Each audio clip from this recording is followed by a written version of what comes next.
All right, so here we are. We are Lincoln ICP 10th grade class looking at motion graphs. This is a pre-quiz set of questions to help us on a quiz. We're looking at number 3 and number 4. There's another video doing 1 and 2. In any case, we're going to look at number 3 and number 4. And here we have Jose's going down a street at 5 meters per second. That's pretty fast. If he's walking fast. That's 5 meters per second. For 3 seconds means 15 meters distance in those 3 seconds. He then stops and stays still for a total of 3 seconds while he ponders the beauty of this rock. Then he realizes that Nora, who's back where he used to be, would like to see the rock because it's such a beautiful rock. So he goes back those same 15 meters back to Nora, where Nora was at the initial position.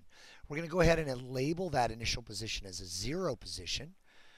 We really could have put it anywhere, but it's pretty convenient to put it at 0. And we're going to say that the direction that Jose was walking at the beginning, that 5 meters per second north, was a positive direction. So he initially is in a positive direction.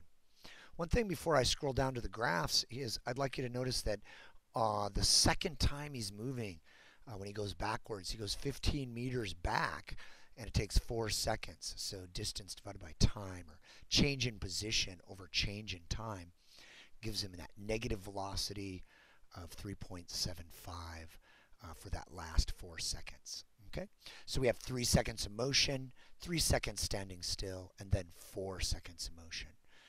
So let's take a look at what that looks like. So we have the initial 3 seconds of motion followed by 3 seconds of not moving, and then finally that 4 seconds of negative motion because going back towards Nora. And you can see here this is marked at about a negative 3.75 for that negative velocity. So our positive 5 meters per second followed by standing still, followed by that negative velocity going backwards. If we look at the position graph, we mark the bottom here 0, up to 15, stays at 15, and then heads on back to the beginning again. And you notice this slope isn't quite as steep as this, because this slope is a 5 positive slope, and this one is a negative 3.75 slope as we go back. Okay, that gives us the accelerations, because we can see here this curvature is a down curve, this curvature is a down curve.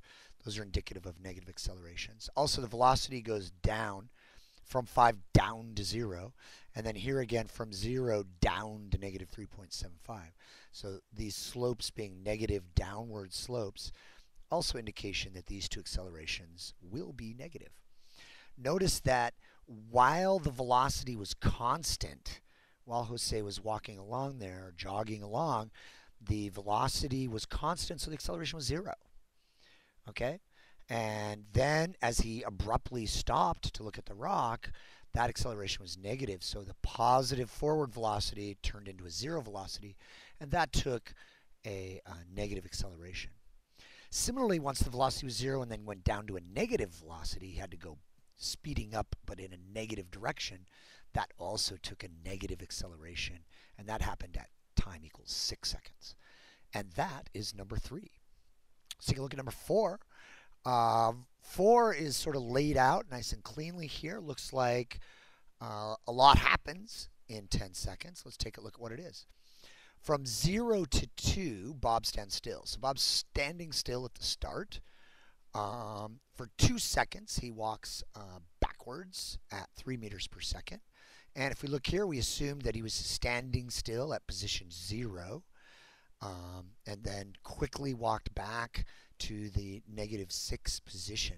And you'll notice from 2 to 4, so that took 2 seconds for him to go from 0 down to negative 6, which is why we say he was going 3 meters per second as a speed. Notice that his velocity is a negative 3 meters per second, where this is implied speed, which doesn't have the negative on it. So be careful with that. Once he's there at that 6 meter position, that negative 6 position, he stands there for 2 seconds. So you can see that here, standing still for 2 seconds, and then finally walking forwards off of that negative 6 position. So for the next 2 seconds, he walks forward a total of 8 meters, so that's why we know he's going a positive 4 meters per second during that 2 seconds, and then stand still at the end. So that's what all this is about here. You can see we have the positive 4 velocity at this point, and then a standing still again. So standing still, then going backwards, then standing still again, then going forwards, and then standing still again. Or in terms of position, standing still at the 0 position, going backwards until you reach the -6 meter mark, standing still at the -6, going forward at 4 meters per second. The slope of this line is 4 meters per second, and then standing still again. Okay, the accelerations, let's take a look. This is sort of a downward curve, so expect a negative. This is an upward curve, so positive. Upward facing curve, positive. Downward facing curve is a negative. We can also look at the velocities. Clearly this is a negative slope, so that's negative. We have positive slopes, that's positive. Positive slope, positive, and negative slope gives us a negative acceleration. So the slope on the velocity gives us the value of the acceleration. You'll notice we don't have markings here on the acceleration. That's because we don't really know how long it took for this to occur. And so we don't really know what the acceleration was. We'd have to do some really careful data analysis to see what that change in velocity really was.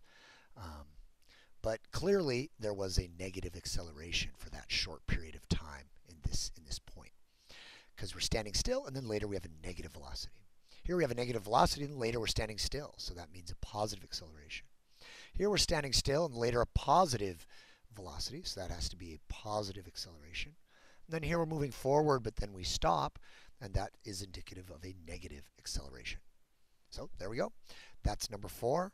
Hope that helps a little bit. If not, come and see one of your teachers before the quiz. Good luck on the quiz.